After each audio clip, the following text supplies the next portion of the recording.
Good evening and welcome to the webinar Opportunities Are Everywhere, Why the Middle East and North Africa. My name is Cynthia Dearin and it's great to be with you today. Before I get started, I just want to let you know I'm here with my team, my webmaster Jemima Riley and James Cotterill, who is looking after polls and questions for us. And I've also got Greg Darwell on the line, who's going to be our special guest today. Additionally, I would really like to thank the Export Council of Australia for partnering with us to deliver the webinar. Now, before we get started, I'm just wondering if everybody could let me know that the sound is okay and that you can hear me. You can do that just by typing in the comment box on your screen. So can you just write, yes, I can hear you, or okay, or no, I can't hear you?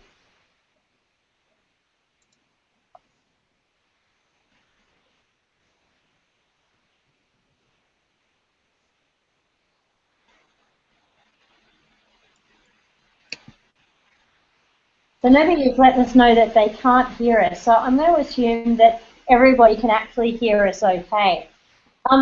While we're at it, I thought you might also want to let me know where you're listening from today, you know, which city or which country you're listening in from. And you might also want to just let us know which countries in the Middle East and North Africa region you're working in. James is about to stick up a poll, and it's going to ask you whether you'd like to work in the Gulf states, in North Africa, or in the Levant, and you can actually vote on that using the chat bar down the side of the screen. But we'll get some of those answers in, and we will report back to you with the answers a little bit later on. So for those of you who don't know me, I'm the Managing Director of Dearin Associates, and we're an international trade company that specialises in the Middle East and North Africa. We help companies, particularly newer exporters, to take their products and services overseas, and we work a lot with countries in the Arabian Gulf, particularly the UAE. So you might be wondering, how did I end up doing this? Well, the short version is I started my career with the Department of Foreign Affairs and Trade about 15 years ago, and they sent me off to Egypt and then the UAE and Qatar as a diplomat. I then crossed over to the private sector and became a management consultant, working for the US and British governments on reconstruction projects in Iraq. A few years later, I turned up in Australia again to take a role as the CEO of the Australia Arab Chamber of Commerce and Industry.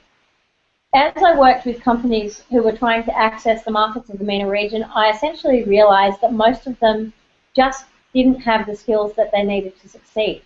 And I realized that there were very few structured pathways for businesses, particularly smaller businesses, to enter regional markets.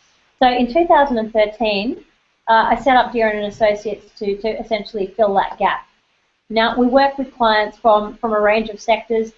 It includes everything from the airline industry to the agribusiness sector, to the professional services sector, the arts sector, and the government sector. Our clients face three big challenges. Typically, there are three. And my experience has made me aware that when it comes to international markets, those three big challenges are as follows. The first one is that they often lack commercial intelligence, and what that means is that the client might not know enough about the target market, and so sometimes they forge ahead with the best intentions, but they make uninformed decisions which end up costing them enormous amounts of time, money, and stress. The second big challenge that they face is lack of cultural awareness. What that means is that the client sometimes doesn't really understand the target culture, the culture of that new market they're going to. And so they don't really understand what clients expect of them or how to negotiate day-to-day business relationships successfully. This can cause a lot of stress, and it can lead to very difficult relationships with clients and suppliers in the target market, which in turn, you won't be surprised to hear, leads to wasted time and money, which is not great. The third challenge that people tend to face, especially in the MENA region, is lack of contacts. Now, as anybody who's worked out in the Middle East will know, who you know often determines what you are able to get done. And we find that clients who don't have many contacts on the ground struggle to work effectively because they just don't have connections to the right people. Dearin Associates helps clients to tackle those challenges that I've just mentioned, and this evening webinar basically aims to go some way to fixing that first problem and that's by providing some commercial intel and filling that information gap. Before we get on to that, though, I would like to introduce you to our special guest, Greg Darwell. Greg, hello. Hi. Hi. We're really pleased that you can join us on the webinar tonight. It's great to have you here, and I hope that everybody can hear you. Let me tell you a little bit about Greg. Greg has been doing Middle East stuff for quite a while. He has more than 25 years of professional experience in export sales and marketing in the meat industry. And his company, Mulwarra Beef, Lamb and Veal, is widely recognised as a quality and consistent product, and it's featured on hotel menus throughout the region. So Mulwarra Exports also exports a range of other products, including seafood, air-dried meat, game and cheese. So that is the kind of field that Greg is working in. Now, before he set up Mulwarra in 1997, Greg held a number of prominent positions at Inghams and also at the Australian Meat and Livestock Corporation. We've been chatting just before we got on air, and Greg is a bit of a guru when it comes to Middle East business, I have to say. Greg has led Mulwarra's business expansion and product development, and he has basically helped the company to establish new export markets around the world. These days, Mulwarra exports directly into over 30 different countries and into another 10 or so to re-export to its Dubai hub.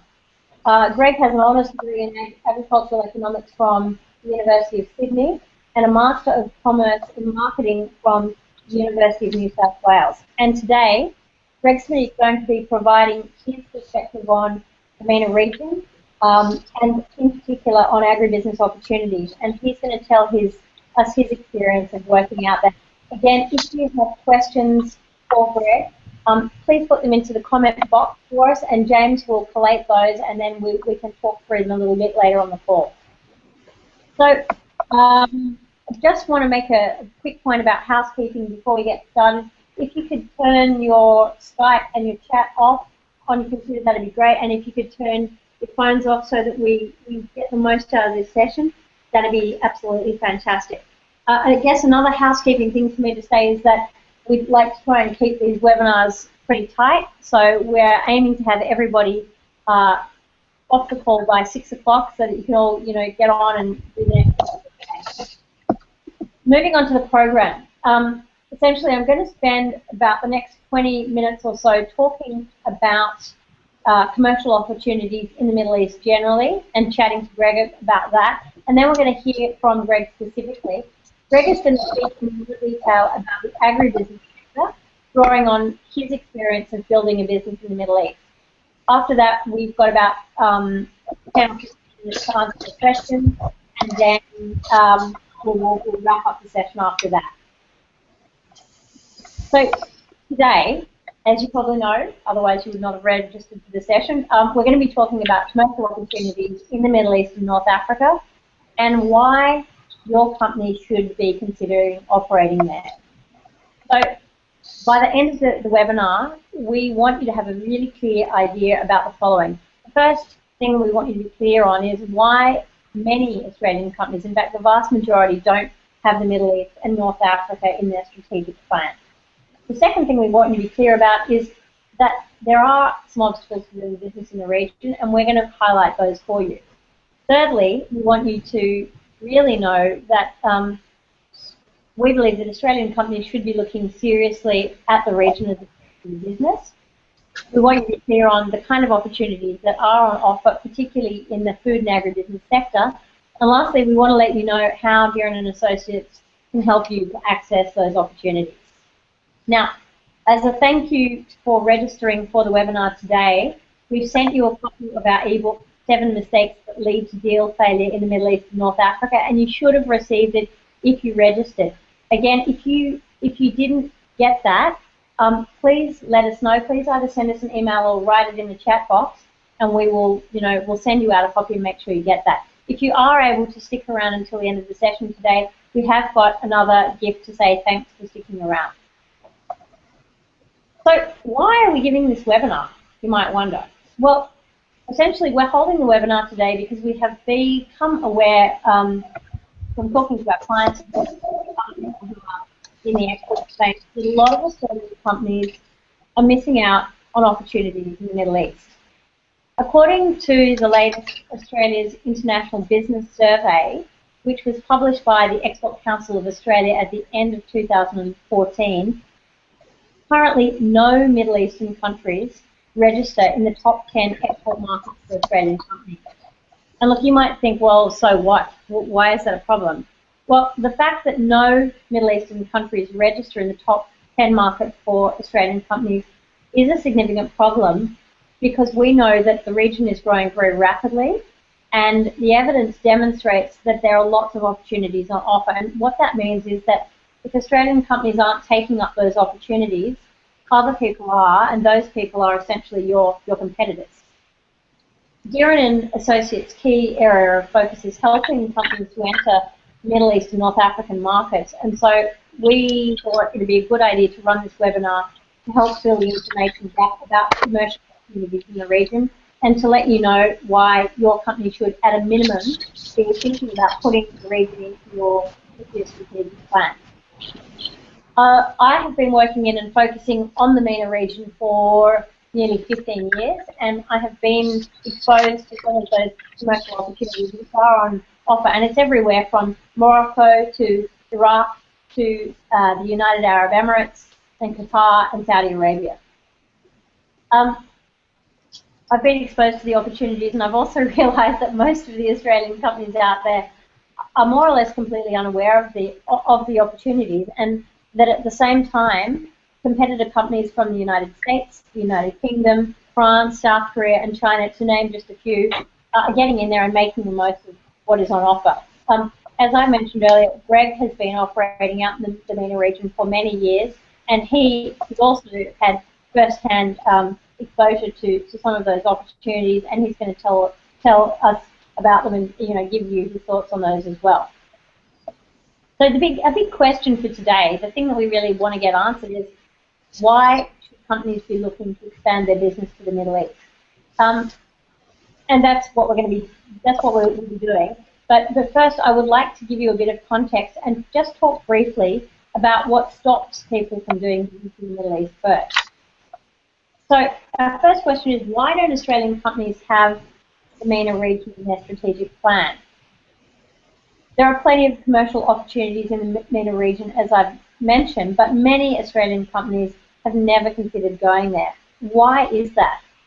The first point that you'll see on the slide there is focus on Asia, and I'm sure if you are in that international trade space, you will know that Asian markets are some of Australia's largest trading partners and have performed very well in recent years. And so, as a consequence, we tend to think about Asia first when we think about going overseas. If it's not going to be New Zealand or the US or the UK, it'll be an Asian market. And our Asian focus has been well supported by the federal government, and that's been very apparent over the last few years as Australia has concluded free trade agreements, with Japan and South Korea and China, and that's basically it's starting to change. You might be aware that our Trade Minister, Andrew Robb, is restarting negotiations with the Gulf Cooperation Council countries, and that basically highlights the fact that the federal government now believes that it's that the Gulf Cooperation Council region, the Gulf states, is a part of the world that is important and that we should be focusing on and trading with. So focus on Asia is the first point.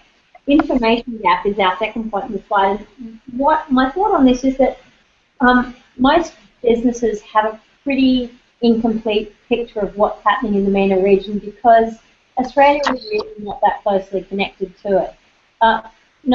If you speak to the average person in the street, they don't know much more about the MENA apart from what they see on the 6 o'clock news.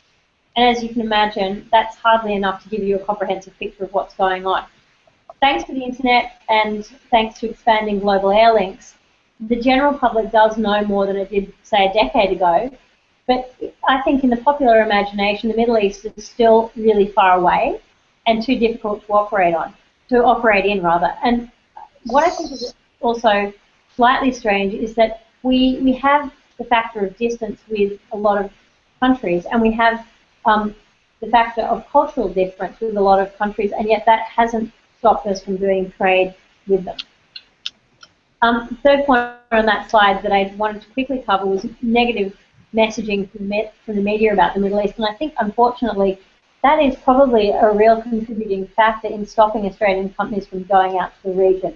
Unfortunately, as you know, if you turn on the TV, most of the Middle East media coverage is pretty bleak, and it's also quite one-sided. So, for example, you know, reporting which is heavily focused on wars and political strife is a bit off-putting.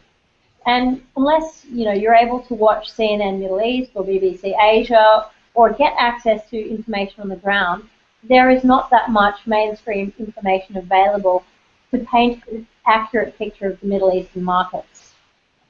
You'll know if you've spent time out there, and I know there are people on the webinar today who could really attest to the fact, not all Middle Eastern countries are the same, and while things, you know, are going pretty badly in some parts of the region, in other parts of the region they're going very well.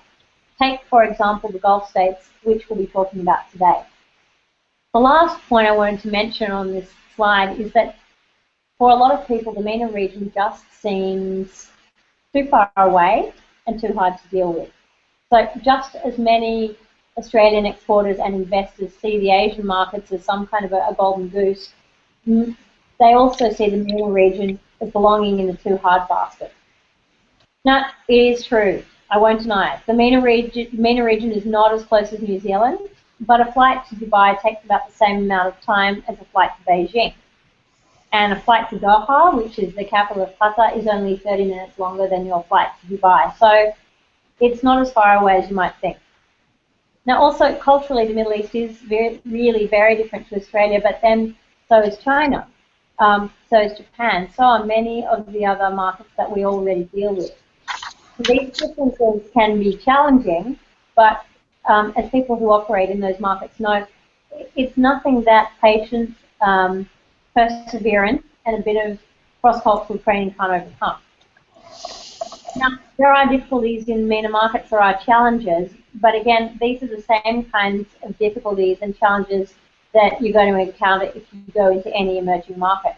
What do they include? Well, they include things like red tape, unfamiliar export rules and health and sanitary procedures, different legal systems, different banking frameworks, sometimes lack of infrastructure, and, you know, occasionally corruption. But in the MENA or in any other emerging market, you can surmount these obstacles if you educate yourself, if you get familiar with the region, and, you know, you do your homework and you work with the right people.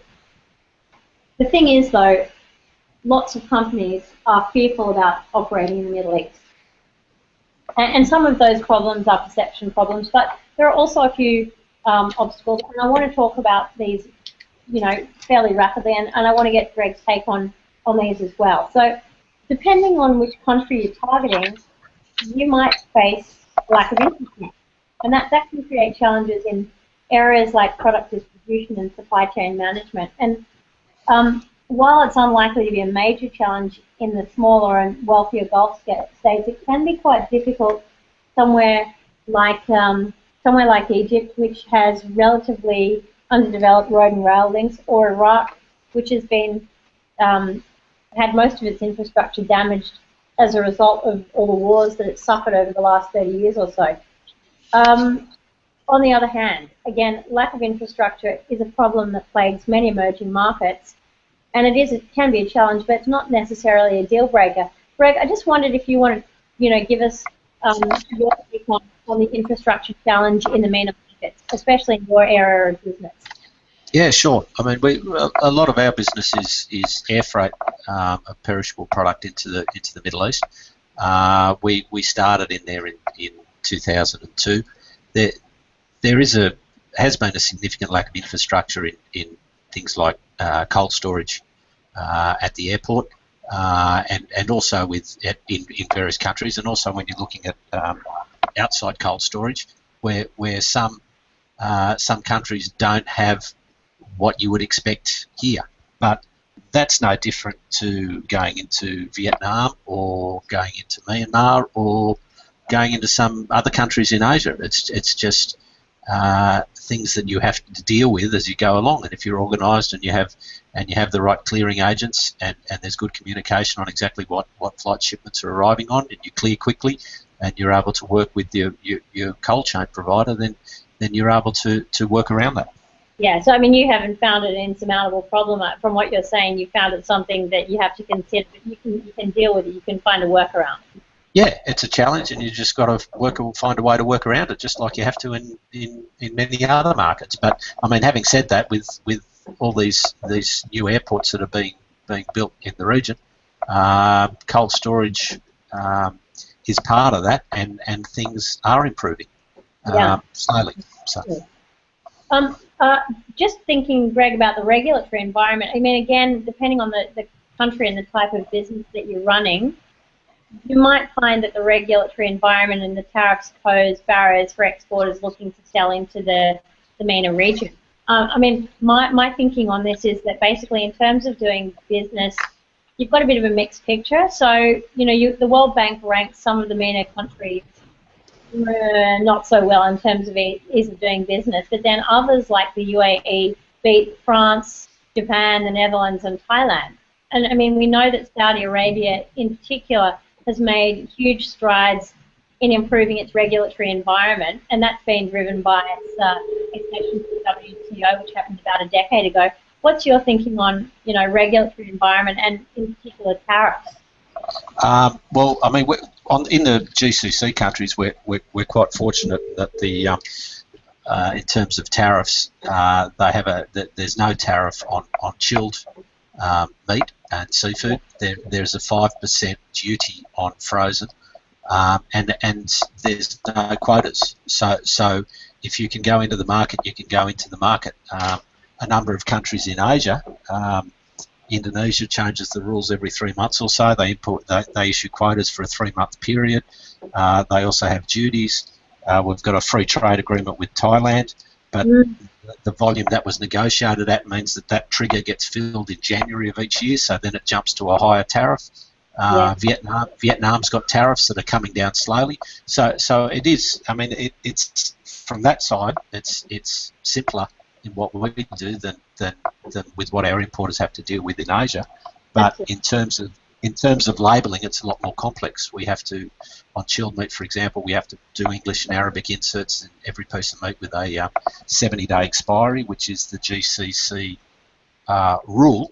But last year, the Kuwaitis decided to start counting slaughter date as day 1, where every other country counts it as day 0. So for Kuwait now, we have to do a 69-day expiry date, while the GCC standard is a 70. And for Dubai, for when we go into the food service, our importers are able to get a dispensation, so we can do a 90-day expiry. So it's while it's a GCC, it's not the same for every member of the GCC. That said, do you think it would be fair to say that, because on the whole the GCC has a harmonised customs system, it makes it easier for a business like yours to go into the region, or any exporter, because you can pretty much, I suppose, test the waters in one market, and then if that goes well, you can expand into the next one. So you don't have to go in wholesale and have a huge exposure to risk, but you can do it a bit at a time. True. Yes, you can. And on the political risk front, I mean, political risk is seen as a far greater barrier in Africa and the Middle East than it is elsewhere. Look, I guess that's not without reason. From my point of view, there's ongoing instability throughout the region, but despite that, companies have to operate, trade goes on, people need to eat, firms make money. And the second thing that you could say is that not everywhere in the region is unstable. And despite the instability, the economies of most of the MENA states are growing pretty rapidly. I mean, how does political risk manifest itself for you in that? Political risk is something you've got to deal with. I mean, we've been dealing in Egypt as an example for a very long time, and they've had so many different things happen. You've just got to deal with the right party at the other end. You've got to look to protect yourselves in terms of when you're seeking out credit insurance policies with insurance providers. Look for those that do provide cover for political risk. Not all do, and not some countries they just won't cover. But you've got to factor that into the consideration. You need to protect yourselves in terms of trademarks and registering your brands and things like that. And the legal systems in those countries, they do work. We've had to try a legal system in one GCC country with an issue we had several years ago, and to our surprise a little bit, the system worked very efficiently and ruled in our favour.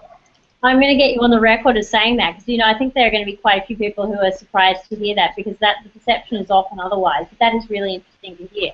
I'm going to keep moving along. Look, essentially, we've highlighted a few of the reasons that people don't do business and a few of the obstacles, but there is a bigger problem, isn't there? I mean, if people are not doing workup in the MENA region, then essentially they're missing out on opportunities, and their competitors are gaining a first mover advantage. So, from where I stand, I see Australian companies, often struggling to identify new markets and opportunities for their businesses, and they do tend to play it safe in markets that they feel safer in, or which are already extremely competitive. So I'm thinking possibly somewhere like the UK or the US. I think this problem of Australian companies not getting into the MENA is important, because even if our Aussie companies are unaware of it, the MENA region is the second fastest growing region in the world behind Asia. And I'm speaking both economically and demographically, and I think it makes sense for Australian companies to be there. Greg, I wondered again, could I get your thought on that? Yeah, I mean, it's the UAE is an easy market if people want to try and start in the Middle East region. That's the market we started with in 2002. It gives you an introduction to the region, and you can see the growth opportunities. There's lots of talk about Asia through the press, and the growth opportunities there. But I mean, for our company, we do see that, but we also see significant growth opportunities in the Middle East region, and for companies in Australia that just focus on China, and have that as their growth strategy, in agribusiness, I'm concerned about those companies, because there are significant opportunities in the MENA region and in other markets where the demographics changing, the huge growth in the young population coming through. You can see that those countries are going to continue to develop. Yeah, absolutely. I mean, look, we know that there are Australian food and beverage companies operating in the GCC. So I've got some written down here. Gloria Jeans is up there. Jones the Grocer, has done very, very well. Devondale's there. Sunrise, Jamaica Blue, Gallows Pies, Spice Temple, Sara Lee, and the Coffee Club. But those, I mean, when you look at them, that's a minority. But there are some well-known names there, but that's a minority of Australian companies. And while most Australian companies are standing still, international competitors are basically moving into MENA markets. I went and researched a few high-profile examples of this just to make a point. So, for example, Dairy Queen, which is a US company owned by Warren Buffett, recently announced that it was going to expand its presence in Kuwait, and it's done a multi-unit development deal for its DQ grill and chill restaurants and DQ treat stores. Dairy Queen launched into Saudi Arabia in 2011, and after just 4 years, it already has 22 locations in the country. If anybody knows much about Dairy Queen and what it does, you might also know that the company has a strong presence in the UAE, in Bahrain, in Oman, and Qatar. And Dairy Queen's MENA operations are franchised out to large local restaurant groups which have already got experience in those markets, in the demographics of the markets and in key purchasing triggers. And the way that Dairy Queen is set up is part of a growing trend in the MENA towards franchising of foreign food companies' operations. So Dairy Queen's a really high-profile example. Another one that I found was the Brazilian-owned Brazil Foods, also known as BRF. Now, BRF is the seventh biggest food company in the world, and it's responsible for the Sadia brand of frozen foods in the Middle East. BRF has recently opened a new factory in Abu Dhabi. It's a $160 million facility, and BRF is aiming to increase its MENA revenues to at least 20% of the total worldwide by 2020. So that's quite aggressive. Now, I've got two more for you. One is the US packaged food company Mondelez International. It's planning to build a $90 million biscuit factory in Bahrain to reduce costs and to meet growing demand for biscuits. And the one that comes from close to home is Fonterra, which I'm sure you know is a New Zealand company. At the moment, Fonterra sells 350,000 tons of dairy products into Africa and the Middle East each year. It's operating in 28 countries in the region across 5 dairy categories: cheese, milk, butter, cream, yogurt, and bakery products. The company's Saudi-New Zealand milk product site in Dammam, which is in Saudi Arabia, has got 5 processing lines and produces a range of processed and recombined cheeses, and it's one of Saudi's largest multi-product dairy processing sites. So as you can see, you have got Middle Eastern companies moving into those MENA markets pretty aggressively.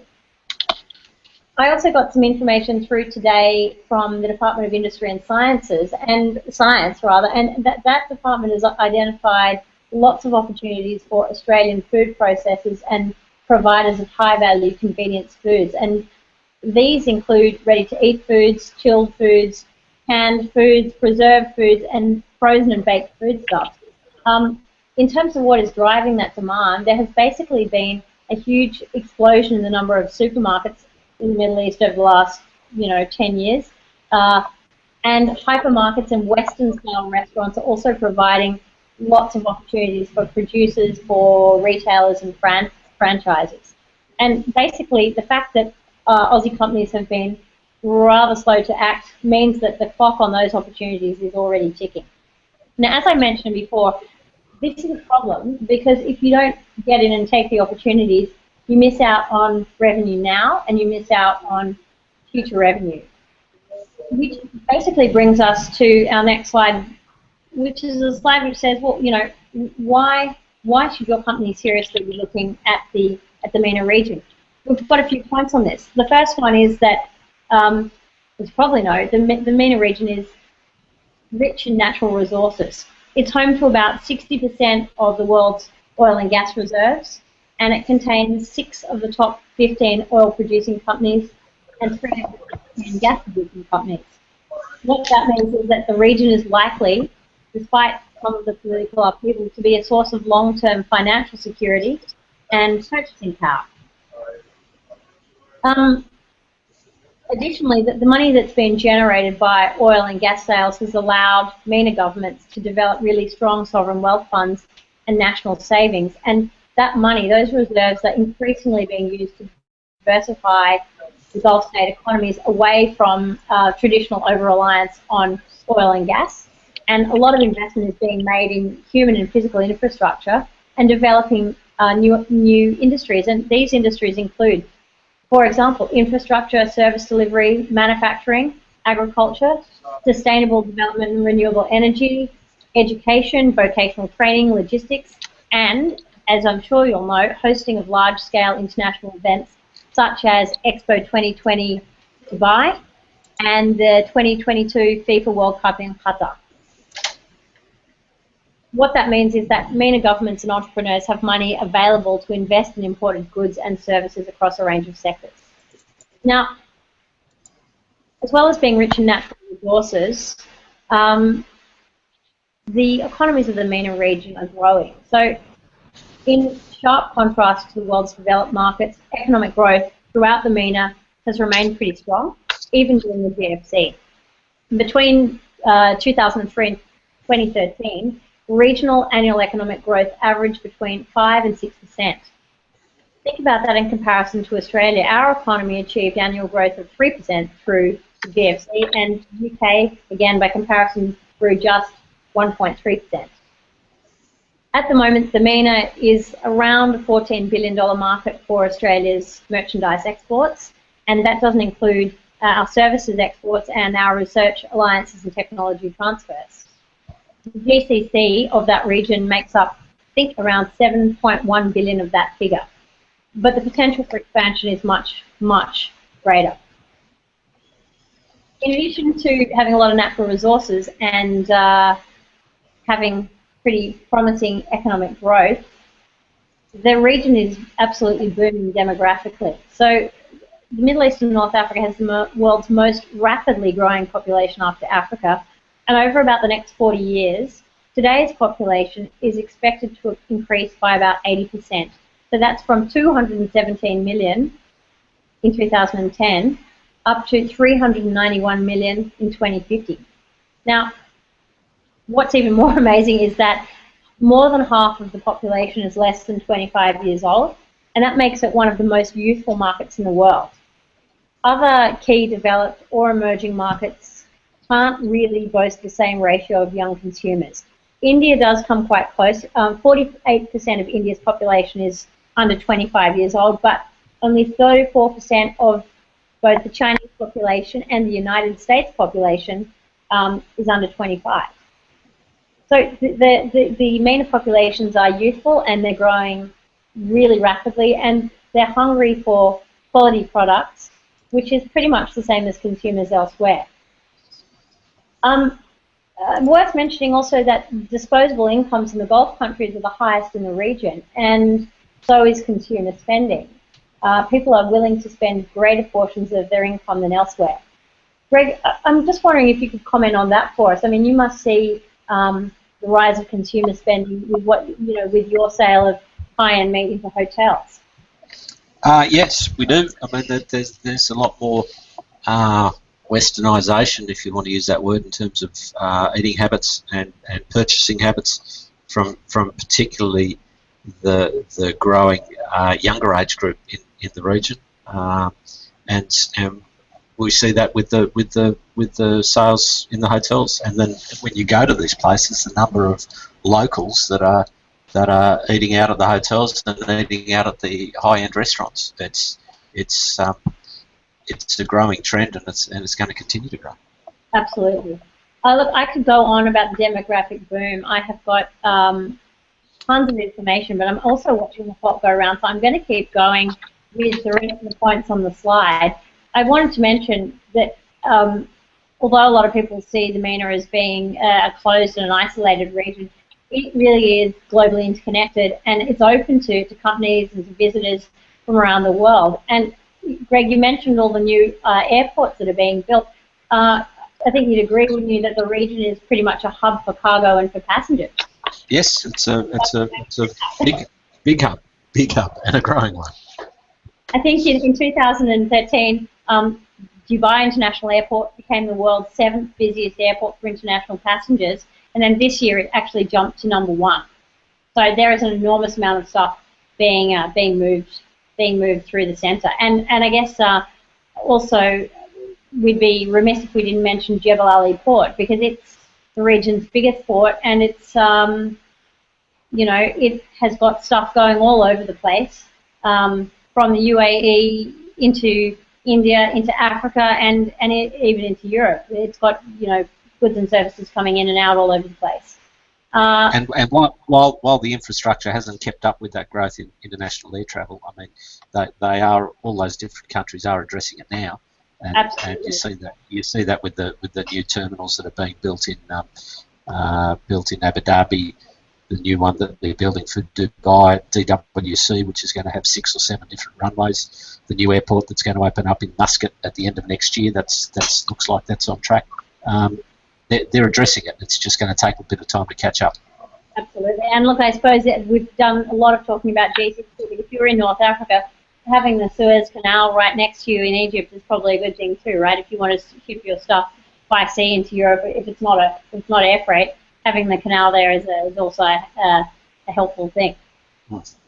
I want to go on now and basically talk about food and agribusiness specifically. We've talked about generally, why if you're an Australian company you should consider doing business in the region. Now let's have a bit of a chat about why that's really true for companies in the food and agribusiness sector. The first point I want to make is that, look, we're already doing it. So Aussie companies are already selling into the MENA region. In 2013, we sold 4.1 billion worth of primary produce and foodstuffs, and that included nearly 2 billion of cereals and crops, 1.3 billion worth of meat and animal products, 380 million in dairy, and 448 million in horticulture. I won't run through all the numbers, but what I will say is that is significantly more of all of those things than we exported to China. Essentially, we're exporting to the MENA region, but there is a lot more that we could be doing. Secondly, our competitors are already doing it, and I've mentioned this already. So you've got American, Asian, European companies already capitalizing on the potential that's out there in the market. And the fact that other people are doing it already is a good enough reason for us to get started as well. Thirdly, we have a really good reputation in the region. So Australian businesses are still seen as being green and clean, and our stuff is seen as being good quality, and I think Australian companies are able to capitalise on that. Greg, would you agree with that as an analysis of how people see Australian products? Yes. We've been, sending our meat out to the region for 45 years, and during that time we've managed to do a good job at creating a good name for ourselves. Yeah, and I mean, particularly in the last 12, 13 years. I mean, before that, there used to be a lot of straight commodity product that used to go in there. Yeah. And the last 12, 13 years, or particularly the last 5, then the quality of the product that is going in there is as good as going any other country in the world. Absolutely. I think the fourth point on this slide is probably maybe the most important one in the entire webinar, and that is that food security is just a massive issue for the MENA region. On the right-hand side of the slide, you can see we put that 80% of the region's food is imported, because essentially the time that it means that it's really hard for food to grow. And by the end of 2017, the region's going to be consuming 49.1 million tonnes of food annually, which is quite a lot. And the GCC's regional food import bill will rise to over 53 billion by 2020. That means that there are lots of people needing food and lots of opportunities to sell food products into the region. There are also a lot of opportunities for the transfer of agricultural technology and farming practices, and for the development of aquaculture. The last point on the slide that I wanted to make here is that, and again, I'm sure Greg could say quite a bit about this, consumer spending on food has just skyrocketed, and the desire for quality food products really far outstrips what is available locally, and that's particularly true in the GCC. Added to that is the fact that the tastes of consumers in the MENA region are rapidly changing, and the introduction of beef into the regional diet is well underway in the GCC. So traditionally it would have been lamb. Now a lot of beef is getting onto the menu as well. And high quality Australian products like organic Wagyu beef are emerging in the diets of in Qatar and in Saudi Arabia. Greg, have you got anything particular that you wanted to say about that, either about Wagyu beef or about consumer spending? I'm not so sure about organic Wagyu beef, but anyway, on the food security issue, it's a big issue, and we're seeing it in the main segment, the hotel business that we're involved in. Just an example, we were approached by an international hotel chain about 2 years ago who was looking at the way that they were sourcing their products, and they had come to the conclusion that unless they look to formalise long-term sustainable supply chains for quality protein products, then they were going to have trouble continuing to maintain the quality across their hotels throughout many different countries. So those discussions led to us formalising an international procurement agreement with this large chain a bit over 12 months ago, and with their growth plans. I mean, they've got some 80 projects on the go in the region, and wow. and it's up to us to be able to manage, to be able to get product to those properties through our importer distributor partners in various countries, so that if you go to one of those hotels in one country and have a steak, and go to the same brand in another country and have a steak, it'll be the same. Absolutely. That's the sort of thing that they get their food security sorted, they get their quality sorted, and they've got a long-term supply chain sorted. It's all about partnership. It's not just local population. I guess that surge in tourist numbers is also driving a lot of that demand, right? Yeah, the surge in tourist numbers. I mean, people coming from Europe. There was a bit of a lull in people coming from Russia from January this year for a few obvious reasons. And then you also see the growth in business travel as well. So all those things are pointing to increased demand in the high-end food service and also with airline catering. Absolutely. So look, let's go on. Greg, I want to now basically introduce you a second time and just ask you a few questions about your experience in the Middle East. So what made you start exporting to the Middle East, and when was that? We started in the Middle East in 2002 when a hotel chain that we supplied a lot to in Asia was starting to expand in the UAE. They had one property. They were looking to open a large landmark property, and they had a look around since they'd been in the construction phase and realised that the quality of the product that was available in that market at that time, 2002, wasn't up to the standards that they wanted. So we started. We went into that market and started at that time when the market was dominated by commodity product out of Australia, and then from there it grew. It was a demand for higher quality product. And so today, is it 30 countries you're in? We go into over 30 different countries around the world. We're operating in 10. We go into 10 directly out of here in the Middle East region, MENA region, and then through a import distribution operation in Dubai that we have, we re-export to a number of other countries that we can't get to directly out of here. That's very impressive, I have to say. So as you look around the region, Greg, what types of opportunities do you see for Australian companies? I mean, what do you think that people should be capitalising on? I said people should be capitalising on the growth in the demographic. I mean, this younger demographic that's more educated, that has more spending power, that's coming through over the next 20 years. I think it's underestimated by a lot of companies. They should be focusing on. People should be focusing on brand. The consumers want to have Western brands and have access to more of those. Yes. And they're the sort of things that I think people should be focusing on.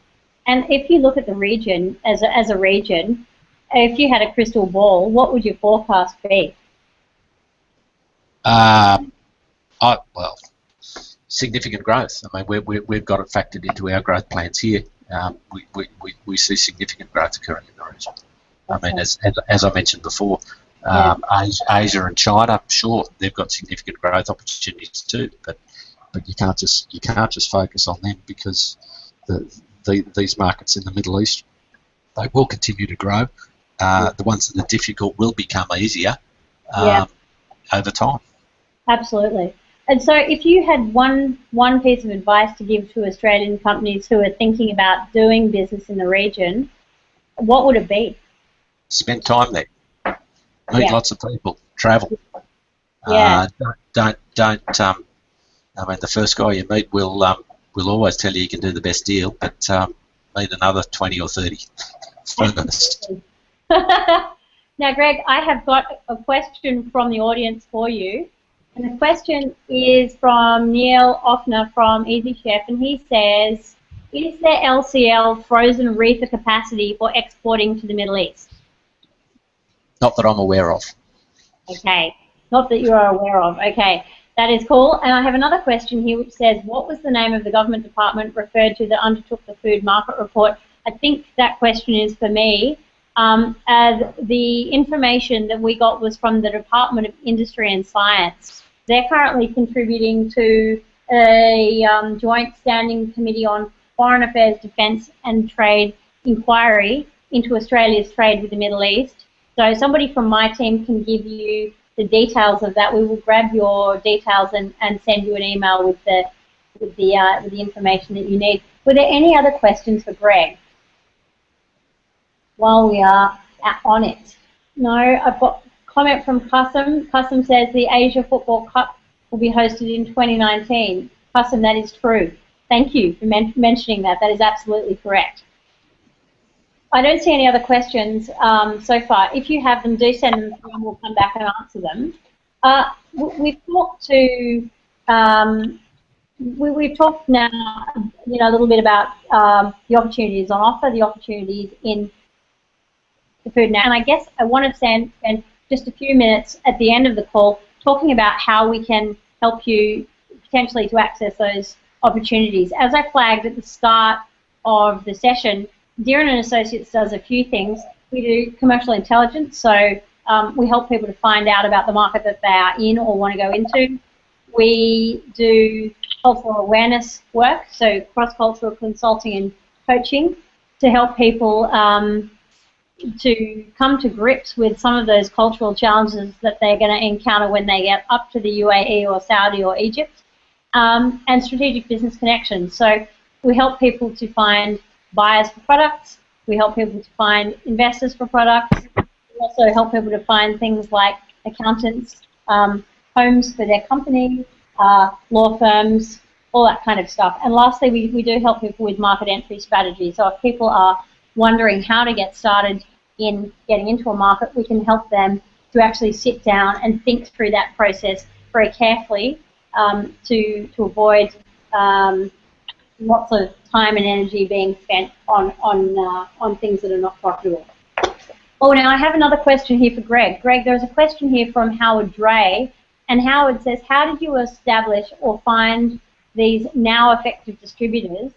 And was that, within Australia or was it externally? Are you able to comment on that?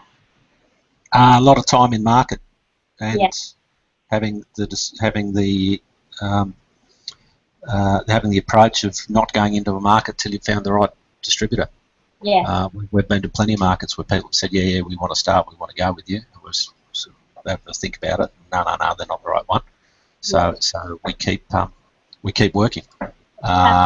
We've attended trade shows regularly over a long period of time. We've got to know people through those over the years. So it's a combination of things, but the majority of it is through spending time in market and meeting lots of people. Absolutely, absolutely. We will keep taking the questions as they come, but we are ticking down to the last 5 minutes of the webinar.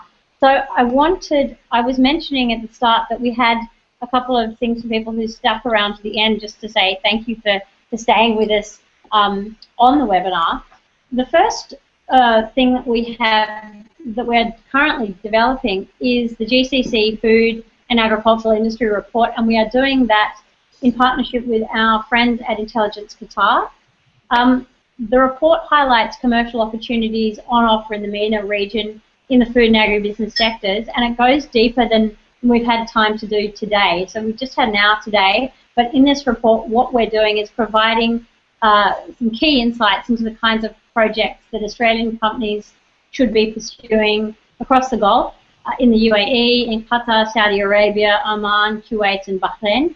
The report's going to be ready in April, and what we will be doing is retailing that for about $750. But for people who came on the webinar today, we would be really pleased to make it available to you for $99 if you would like to subscribe to it today. So if you'd like to get your hands on a copy, the link is there on the screen, on the slide, and these slides will be available after the call, so you can pick that up. And what you'll need to do is to enter the code Agribiz 2015 to access the discounted rate instead of the normal rate. And the code is going to be valid until the end of this week, so you'll be able to get it for $99 until Friday the 27th of March. Second thing that we have today is that some of you might know I've just released a new book called Camel, Sheikhs and Billionaires, Your Guide to the Business Culture of the Middle East and North Africa. And basically, if you're doing business in the Middle East or you're thinking about it, this is not a bad tool for getting a handle on the way that the book, that the region works and how you could go about dealing with it. So I have put on the screen what the book does. Essentially, it provides a rationale for why you should consider the MENA as a market. You've heard a lot about it today, but it's also in the book. It goes through a lot of essential information about what the culture of the MENA or the cultures of the MENA are like, and basically walks you through step by step how to deal with those, and it gives you some strategies for dealing with social and professional situations that you will encounter.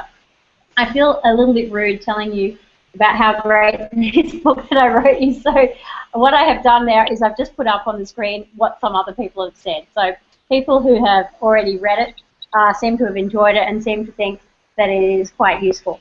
You can check out some of the other reviews on the book by going to the link at the bottom of the page. If you would like to grab a copy of the book today, we're offering free postage and handling for it just until the end of the day. So again, you can grab that from the website by going to the link on the screen, and if you put in the promo code, we'll basically waive the postage and handling and just send that to you for free.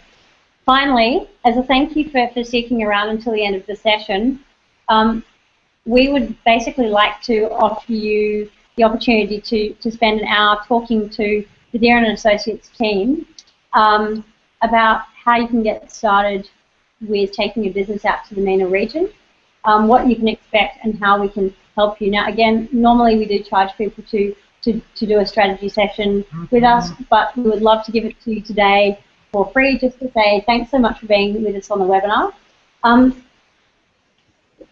So if you would like to do that, please just send me an email at my email, which is cynthia.dearin@dearinassociates.com, and we will set that up for you. Now I'm just looking to see whether there are any more questions. James, are there any more questions? There are no more questions. If you do think of a question that you would really like to have answered before, or that you would have liked answered before and you've just thought of it now, don't hesitate to send it through to my email. I'd be happy to address that for you. Before we wrap up, and we're nearly at the end, I just want to say, Greg, thank you very much. We're so grateful that you could come on and just, share some of your wisdom with us, and it's great to hear some of the things that you've said. I would like to thank Jemima Riley, our web mistress. She has dealt with many technical problems over the last couple of days. I'd also like to thank James Cotterill, because he has been here dealing with questions, and I would like to thank Evgeny Kulikov, who's not here, but he has put together the slide presentation for us today.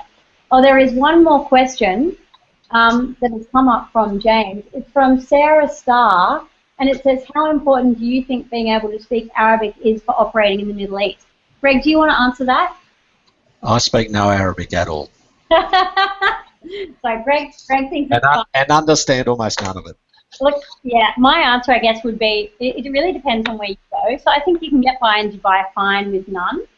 I think it never hurts to have some. If you can get, if you know a few words of Arabic, it definitely helps. But if you have somebody on your team who can speak it, or you work with staff who speak it, that's also a really good way of dealing with it. But, if you're in Dubai, you shouldn't ever need it, really, I would say. Do you agree with that, Greg?